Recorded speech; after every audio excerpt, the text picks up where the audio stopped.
All right, up next in the Hot Cage podcast and the Flurry, we have an outstanding writer for MMAfighting.com who wrote two very prolific pieces this week, one on Jonathan Brookins and one on Anderson Silva. He's Shaun Al-Shatti. Shaun, how are you?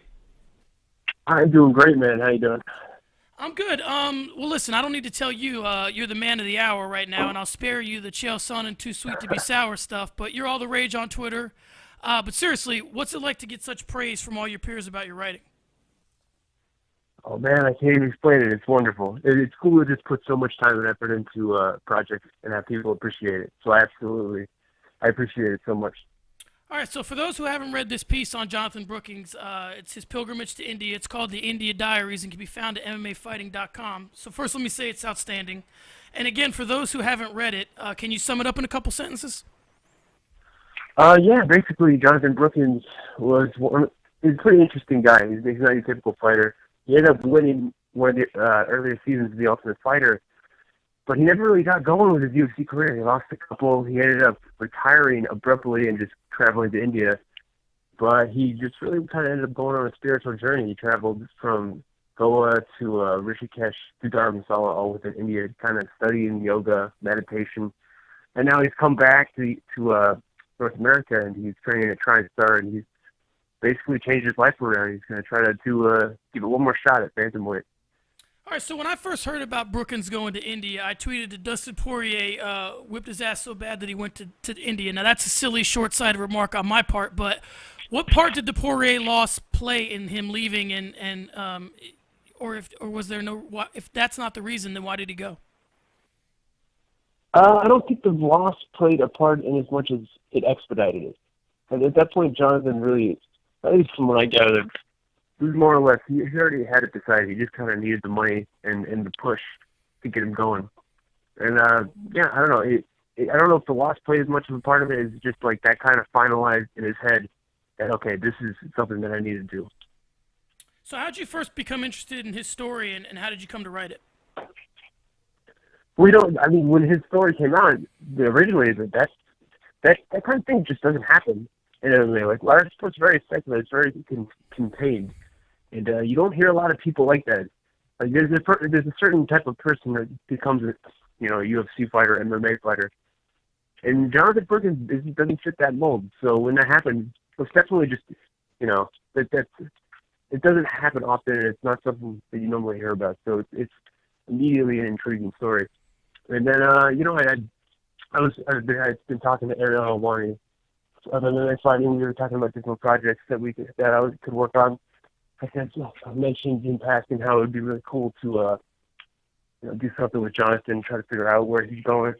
And Ariel established contact, and we just got the ball rolling.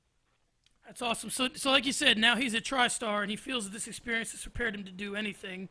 He even joked in the article about making a run at the NBA. He now has his sights set on a championship run. Do you think this experience was prolific enough to make him a championship-level fighter? You never can say. He's definitely a very changed dude from where he was before this. He's definitely, at least every time I've talked to him within the past month, he's beyond focused. Like, there's a certain, when people have their heart really set on something, you can hear a certain tone in their words, a certain determination, and that they're in spades with him. So, I mean, I don't know I can't say if he's going to be a world champion, but I absolutely think if he really wants to, he can come back to the UFC and just go gangbusters on it. So what impression did writing this piece leave with you about the man? He's, like I said, he's not your normal cat. He's not your normal fighter. He's a very interesting dude, and the way he looks at the world is very interesting to me. Because you don't find it that often, especially with professional athletes. So, if anything, I think my experience with him convinced me to try one of those Vipassanas. Because that sounds like a very intriguing 10-day experience. Yeah. So, in what may have been an unintentional parallel between your two pieces, another man who had some soul searching to do was Anderson Silva. So, you wrote, more accurately, you wrote about his opponents in the other fantastic piece of writing you did this week. So, this one's the Silva 16, about the men who were defeated by Anderson Silva since he entered the UFC and before he lost to Chris Weidman. So for the benefit of our listeners, just give us some background on the piece and how you came to write that one. Yeah, initially we were again, I was talking to Ariel. We were kind of brainstorming that project. He proposed tracking down Travis Lutter and talking to Travis Lutter just for his opinion on, Anderson and everything that's happened because he ended up fighting Anderson early on. I was down to do that. We started to get the ball rolling on that, and he just kind of casually threw out, what do you think? Just try to contact everybody, and immediately that idea intrigued the hell out of me. That I don't feel like that's really done that. Or at least I haven't seen anything with an MMA where somebody's really done that recently. So I jumped on that, and we just kind of, like I said, he got the ball rolling, and we just ran with it. Yeah, those are actually, it was a really great idea. I mean, they did something similar with Tom Brady, all the quarterbacks that were taken before him.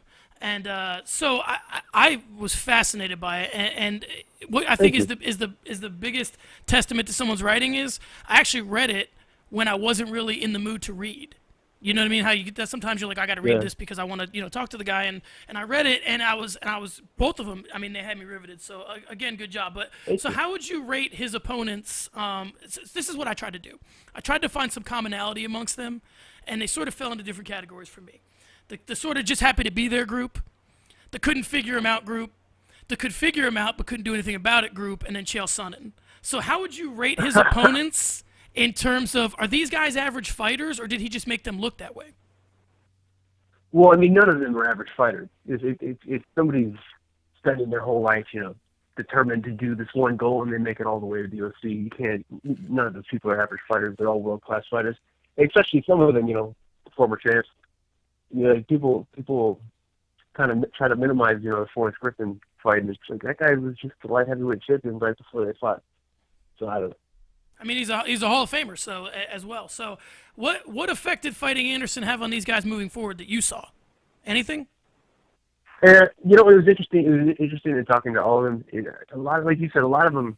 There's a few different camps. Like some of them were just happy to be there. Like Patrick Cote was just happy for the experience. A couple other people were happy for the experience. Some of them were kind of. You could still tell we're a little bitter about it. How did Anderson affect these guys? Moving forward, how did he affect their careers? I mean, did he like put them into a place where they never could recover, or where did he kind of? And I know they're all different. Yeah, I mean that's pretty hard to answer. There are so many different ones. Like in the piece Forrest, I especially particularly liked how honest Forrest was. Forrest comes across as one of the stars of the piece to me, and he has a section where he's talking about basically how it was the worst moment of his career, and that it just kind of changed everything for him. And that's such a stark realization, and that's such a stark, you don't hear athletes admit things like that. And so that's interesting to hear. But then you hear you talk to Rich Franklin. He has a part where he's just talking about, well, I can't begrudge the guy. He's better than me. I can't be bitter about it. I couldn't accomplish my goals, and I just have to move forward. And if that's the worst thing that happened to me in my life, then I have a good life. I mean that's a good mindset to take. But again, it's just interesting talking to these guys about basically the loss that, for some of them, changed their whole careers. And I think for the most part, all of them were pretty honest about it. I do appreciate that.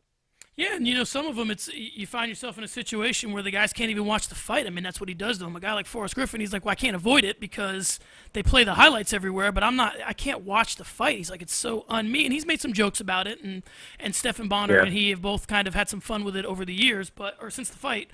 But that's got to be tough for a guy like you said. I mean, this is a guy that choked out Shogun. And now he's like a cartoon character in there against the guy. That's the level that he's on. So I guess what I want to know, bringing it up to present day, it seems to me that a different Anderson Silva fought Chris Weidman than the one that, fought the Silva 16. So my question is, what do you think left Anderson first, his mystique or his chin? That's an interesting question. Chael Sonnen was the one that sort of took away his mystique and sort of showed him as a beatable fighter. So then what do you think went first? Chael took away the mystique a little bit, but I think it was still there, especially it kind of rebuilt itself because Chael took it away a little bit. And then I think Anderson, destroys Vitor, and then Okambi doesn't even show up, basically. And then, there's the Stephan Bonner fight. I think by the end of the Stephan Bonner fight, Anderson Silva's mystique was at the highest it ever was. That's true, That was what I called him, jokingly in the lead-up to the Weidman fight, I called Anderson Silva a wizard multiple times. She was just like, this is the guy. It's embarrassing. He's men who have trained their whole life to do this one thing, and he's just that much better at it, and just making them look silly. So I think the mystique was still there. I think Travis Lutter had an interesting part where he was basically talking about how the chin started to go, and then that's definitely an interesting aspect that I think gets overlooked a little bit too much. Is that, Anderson is 38, and they had all those. You hear stories about the hard sparring sessions that he's had, throughout the years, and the Chael Sonnen fight, he took so much punishment there. I guess he didn't take a ton of punishment, but he did take, 300 punches, 300 shots. And that kind of stuff just builds up throughout your career to where maybe, if he takes a shot from Chris 10 years ago, does it knock him out? I mean, who knows? But, I'd say his chin probably left him before his mystique. Yeah, and that's interesting you should say that, because the best way that they use to describe someone who has a great chin is that it's made of granite, and as we both know, you can chip away at granite, and maybe that's what it is. Maybe it's a cumulative effect of, you just get your granite chipped away year after year after year, and then there you go. You're 39 years old, you're Chuck Liddell, you're some of these other guys who get taken out, with guys moving away or jabs or what have you. So you kind of stole my thunder a little bit, but let me ask you this: do you think Chris Weidman could have beaten Anderson Silva in the middle of his title reign? I don't know. That's an interesting question. I don't think I've been asked that.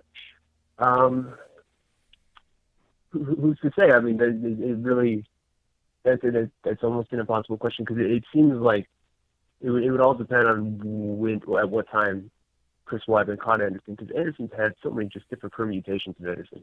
He's had like the Damian Maia talent blade, Anderson doesn't care at all, and he's just going to try to climb around for 25 minutes. He has the Vitor Belfort, Rich Franklin Anderson, where he's just going to come out and destroy. So, I mean, I think it really matters at what point in time Chris catches Anderson. Because I think Chael there's a really good point where he says Anderson climbed the mountain, but that's not the remarkable part. The remarkable part is that he stayed there for 7 years, basically. And as we saw with George St. Pierre, that puts an unmistakable pressure and strain on an individual, just to have that kind of pressure on your shoulders for that long of a period of time. I mean, I don't think that's anything that me or you can understand.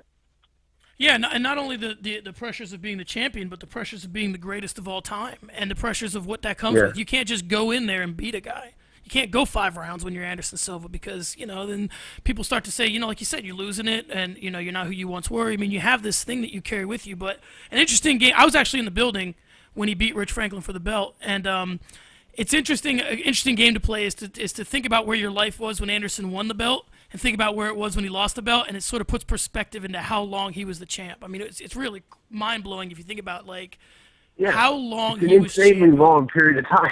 Right. So much change just happened within those 7 years, but one constant remained, and it was Anderson. Yeah, exactly. So okay, let me get you out of here on this one. How do you see Silva Weidman 2 going?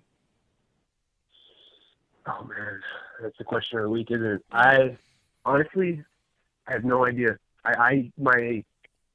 My heart says Anderson, my mind says Weidman. I think I'm going Anderson, but it really just comes down to 2 questions. One is how did time finally catch up to Anderson? Is he that much worse? Is he 1% worse than he used to be? Did that much fade away from him? And also, I mean, is he gonna do the same thing? Is he gonna drop his hands and be so flippant to the point where it's just ridiculous, and he bent back, at a 45-degree angle, like in that, basically just in a backward C, like he was with that finishing shot with Weidman. If he chooses to be so flippant, I don't see how he can beat Weidman. Weidman is a serious threat. Weidman's champion for a reason. He's undefeated for a reason. If Anderson wants to play that game, I think Weidman wins. But part of me thinks that Anderson's going to just come out and, maybe be Anderson involved one last time. But I don't know how much of that is just nostalgia talking. Yeah, it's true. And I talked to Evie Rodriguez about this, because she asked Dana. I was going to have her ask Dana White to sit the scrum for me, and she said she already asked him that, you would think that if Silva wins, we're looking at a trilogy fight, but I don't know if Anderson has interest in that. I mean, I don't know if he just goes to super fights, so I don't know what's next for him, but, I do know what's next for him. It's Chris Weidman, so he needs to focus on that, and then we'll get to the rest after that. All right. He's the prolific MMA writer who can be read at MMAfighting.com and followed at Shaun Al-Shatti on Twitter. He's Shaun Al-Shatti. Shaun, thanks again for your time and fantastic work this week. Absolutely, man. Thank you. I do appreciate the kind